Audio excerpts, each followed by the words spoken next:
Incel moron makes a POKEDEX of sorority girls and plays the victim when he can't catch them all. So, freshman year of college, I began working on this project casually. I like to keep notes on women I talk to about their favorite things, activities they enjoy, gifts, and candy they like, sappy stuff like that. I suck at remembering things like that, so I decided to keep a spreadsheet. Eventually, after getting a handful of entries, I offhandedly mentioned it to my friend group. One had the idea that I share it with them so we could all keep new entries as they caught different entries. So this expanded further. Right now, about 40 guys have access to it, and it's mainly the guys in my frat, and the women featured are girls from different sororities. We also added more information, such as where you should take them if you really want to impress them. We don't keep this information for any nefarious or scumbaggy reasons, just to help us know what to do if we want to impress certain girls. Like, the original idea of this was just to keep information like favorite colors, so I don't ever forget their favorite colors. Now it's helping a lot of guys. Somehow, a girl who was on the list found out, and she was mad. She was eventually able to trace it back to me, so I assumed someone who was simping for her snitched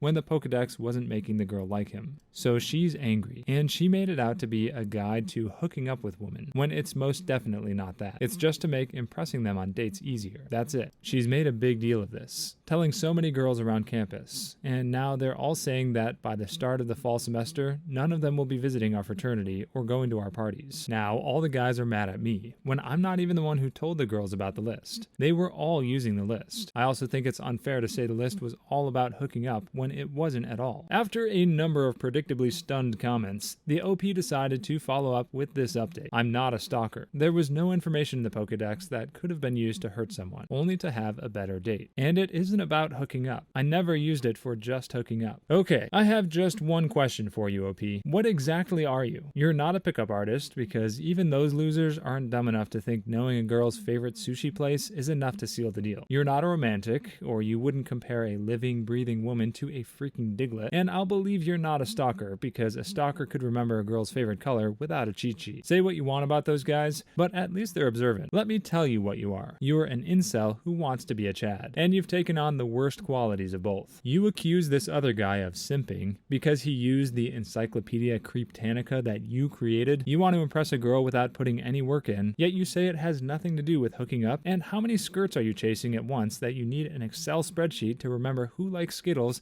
and who likes ring pops? I don't know what you're majoring in at that school of yours, but I suggest you switch to drama, because you may as well take up acting and star in a Lifetime movie if being creepy is your passion, which it certainly appears to be.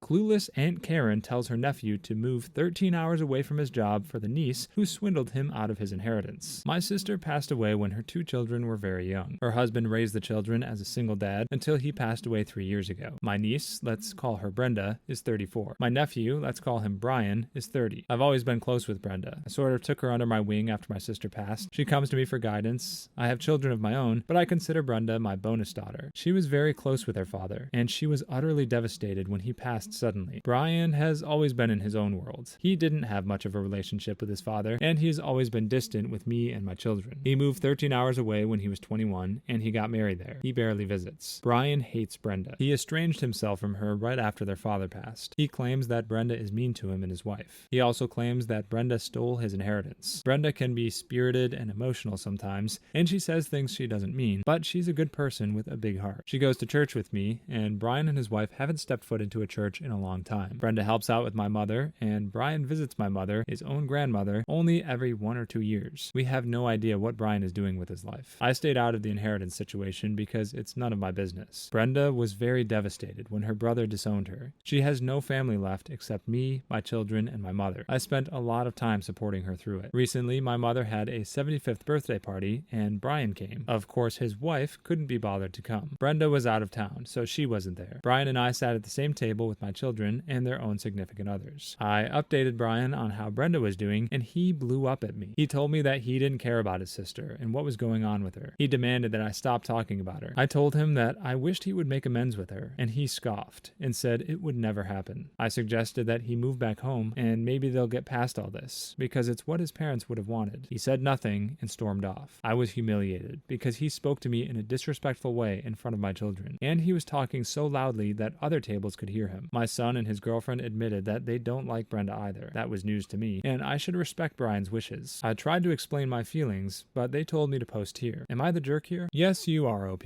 but you're not alone. Everyone sucks here. It sounds like Brian didn't just estrange himself from Brenda, but from pretty much the whole family. That's not okay. Whatever happened with the inheritance, it's completely selfish for him to cut out other people who are grieving just as much as he is, all because he doesn't want to be around his sister. But who are you to use his parents' loss against him by putting words in their decomposing mouths? Did they tell you they wanted him to drop his career and family life to move 13 hours back to a place he doesn't call home anymore, just so your favorite niece won't feel guilty about pushing him away? They couldn't have, because they were gone by the time this feud started. The fact that you'd use that against him to manipulate his feelings is not only disgusting, but it probably helped ensure that your mother will never see her grandson again. Then again, if all your niece and nephew care about after losing their father is who gets his money, maybe it's good they stay estranged. You can only fit so much nuclear toxicity in one room before their poison eats a hole in the ozone.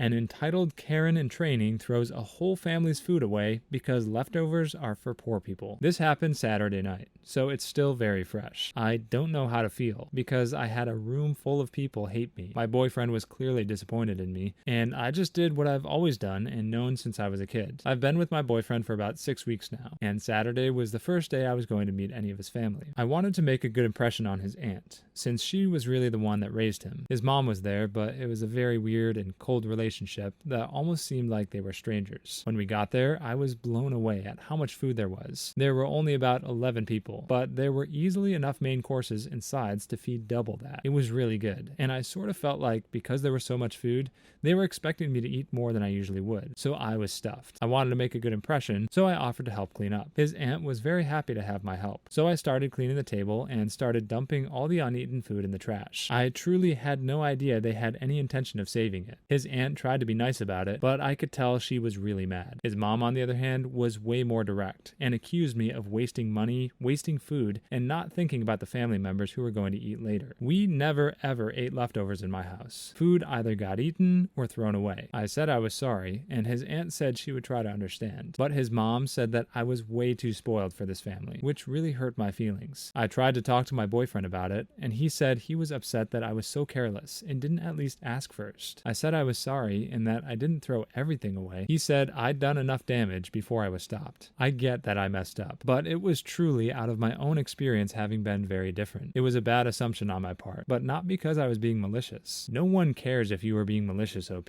They care that you took it on yourself to thrust your own wasteful lifestyle onto an entire family. You saw a table with enough food to feed 24 people, and you assumed their plan was to just throw half of it away at the end of the night. You expect people to believe that you're literally so sheltered you didn't know leftovers were even a thing. His mom didn't accuse you of wasting money. She didn't accuse you of not thinking about the rest of the family. She made objective statements about the exact selfish behavior you demonstrated. And the scary part is that you said you did this for the sole purpose of making a good impression. If you want to make a good impression on a family, you don't make decisions about what they do with their food when you're a guest in their home. You ask questions and play by their rules. And when someone calls you out on that, pointing out that you would have thrown more away if you hadn't been caught doesn't make a great case for yourself. You're not beyond redemption, but you'll never make nice with his family unless you stop making excuses. Buy them lunch, admit you were wrong, and then stop talking.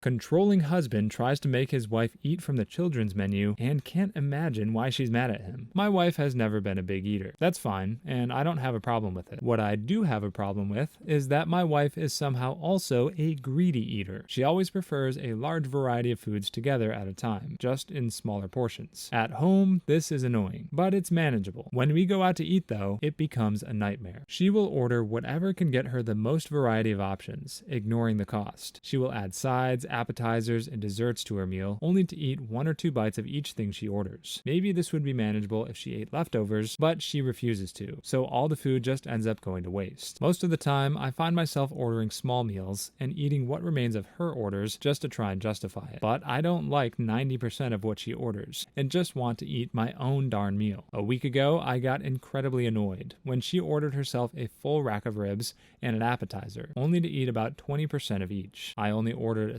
salad so I could finish the rest off. But I hated the sauces she chose for the ribs, and most of the appetizer went untouched. As we were leaving, I told her that I'm sick of spending $40+ on her alone for food she does not end up finishing. I told her that from now on, she can either order 2 things off the kids menu, or we can work out something we both will enjoy and share. She ignored me and thought I was not serious. Well, last night we went out to a wing place. As we sat down, I asked for a kids menu and she got confused. When we started talking and I told her that she either needed to order off the kids menu or share with me, she got quiet and refused to talk to me. She started saying I was insulting and belittling her. We ended up going out into the parking lot and having a fight before she got an Uber home. She's not talking to me now. And this morning I got a call from her dad screaming at me for what I did. I'm having second thoughts about this now. Since when did every woman on Reddit start boycotting leftovers? Is Brenda in on this too? On a serious note, OP, you should have had second thoughts before you handed her the kids menu in the first place. Saying it to make a point is one thing, but to everyone in that restaurant, you look like the biggest, most controlling jerk on the planet. What she's doing isn't okay, but after just one talk about it, you hand her the kids menu before she even has a chance to order. And the biggest problem of all is that you were at a wing place. Those places are practically made for sharing food. You couldn't have been bothered to bring that idea up a second time before embarrassing her in front of the server. You really expected no pushback from treating your wife like an infant? And why is that the only option besides sharing meals? If money is such a hot button issue for you, maybe stop eating out all the time. At least the last OP grew up with enough money they could afford to throw food away. Apparently you're eating out every night on a pauper's budget, and it doesn't sound like your wife's making that decision alone.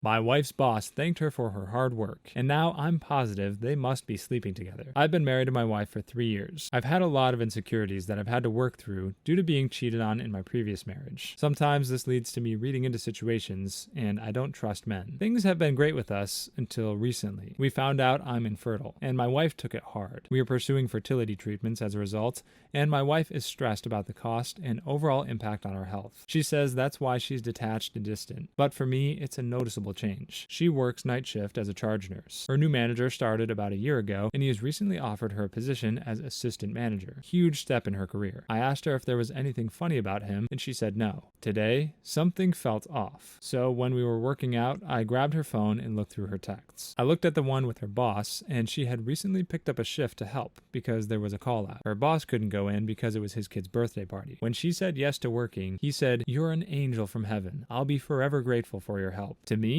this was so inappropriate, and a fight ensued. She asked if it was a female boss if I'd care, and I admitted I wouldn't. She didn't see the harm in the comment, and said female bosses have called her an angel before for helping. I feel like her boss crossed the line, and that she let him, and I can't trust her to stand up for our marriage. She thinks I'm crazy. My friends are 50-50 split on the situation. So, am I a jerk for being upset her boss called her an angel and she didn't correct him? No, you're not a jerk for being upset that your wife's boss called her an angel. You're a jerk for thinking a medical professional working night shift owes you an explanation for why she's been distant. Your angel's life doesn't revolve around your sterile wing. And to be clear, I'm not making fun of you. I get it. That's rough news, and you're hardly the first man ever to have insecurities over it. The fact that you had trust issues before must not help. But you're headed for total self-sabotage if you don't tone it way back, OP. You violated her privacy for no better reason than you thought her boss was funny, which means you were probably going to have an issue with anything he texted her. And what do you mean you're upset she didn't correct him? Should she tell him she's not an angel? That she's the naughtiest night nurse on the ward? I'm sure that would really soothe your insecurities. If your friends are really split 50-50 on this issue, I can only assume that half your friends want to see you get divorced, and half your friends are close to getting their way. We'll let our viewers decide which half. Leave this poor man a comment below on how to save his marriage before his angel flies away. Click one of the videos on screen right now.